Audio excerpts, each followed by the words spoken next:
Hi friends. Can we have a candid conversation about what's going on with the bees? I would love that. As you know, my work is with the bees. Honeybees, but actually all bees and all pollinators, and the healing of land. And there are recent conversations that I would like to address. But before I talk about those, maybe I should describe a little bit what our work is like. So what we focus on is honeybee health. We focus on the renewal of the species of the honeybee. We also focus on caring and restoring land and ecosystems,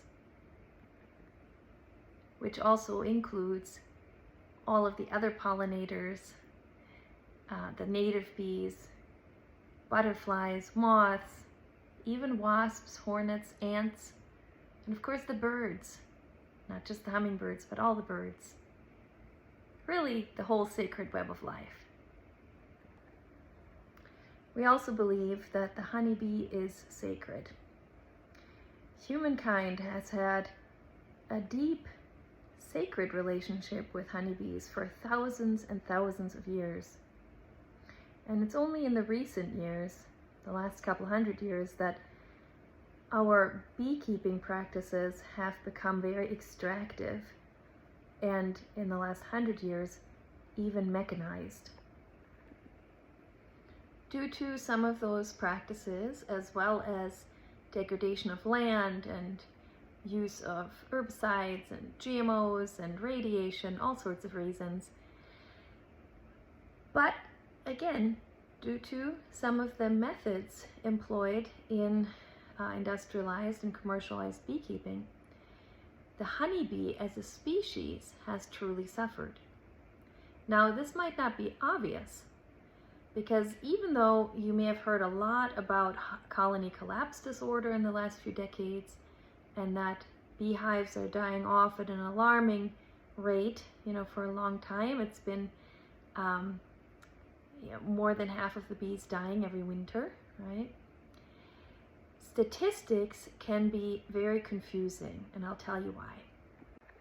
You may be reading articles that there are now more honeybees than ever before, and more hives than ever before. I'm going to tell you, between you and me, that is a facade.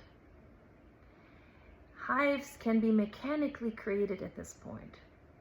I'm not going to take the time to go into how that's done, but it's not natural reproduction. And the health of the honeybee, in general, is very poor.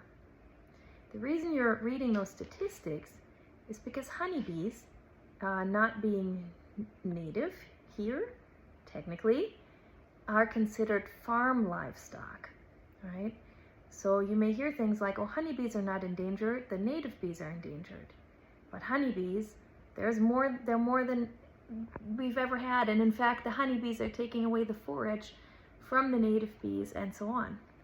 In fact, there have been a few studies out now showing that certain honeybee populations have a negative impact on native bee populations.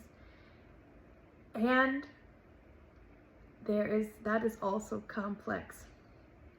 So let me tell you what's going on from my perspective. And I'll also say that I'm basing this on the work we do. And some of you know I work for a honeybee sanctuary in Floyd, Virginia, called the Spikenard Honeybee Sanctuary. And there we have over 15 years of documented research showing the positive effects of our work on the landscape, on native bee and native pollinator populations, as well as the health of the honeybee. I also steward 40 acres in eastern Tennessee, about 40 minutes north of Asheville, North Carolina, and we are building a daughter sanctuary. So another bee sanctuary here that we're modeling after Spikenard, which I consider our mother sanctuary. So anyway, what I'm about to say is based on my personal experience within this field.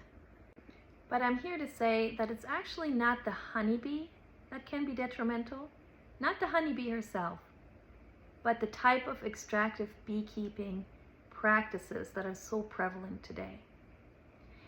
And some of those practices are not only hurting the landscape or the native bees, they're the same practices that are hurting the health of the honeybee. So, what we would like to see is both a return of the health and vitality of the honeybee, seeing hives that can sustain themselves with a healthy biome and disease resistance for years and years, right? With very little intervention even. We also like to see those honeybees being able to help heal a landscape, bringing degraded landscapes back to life by introducing honeybees can actually help the plant populations and then the return of those native bees and other pollinators. Like I said, we have studies to back that up, since at the honeybee sanctuary we are actually counting the native bee species every year, and we've seen a return of more and more species every year. So there's a lot to say on the specifics, which I'm not going to put in this video, but I just wanted to put this out there because we tend to think of things in a very compartmentalized way these days and try to fit things into little boxes. And often when we're looking at these complex issues, it's really not that simple. Maybe we can begin to see things from wholeness, a wholeness perspective, and move away from scarcity into cooperation. It's possible, I promise you, and it's definitely not too late. And the amazing side benefit of working with bees in this healthy way is that we can also have that beautiful inner experience that the bees provide for us, which was the reason they were kept in a sacred relationship, even in a temple setting, for thousands of years. Thank you for listening, and thank you for opening your mind.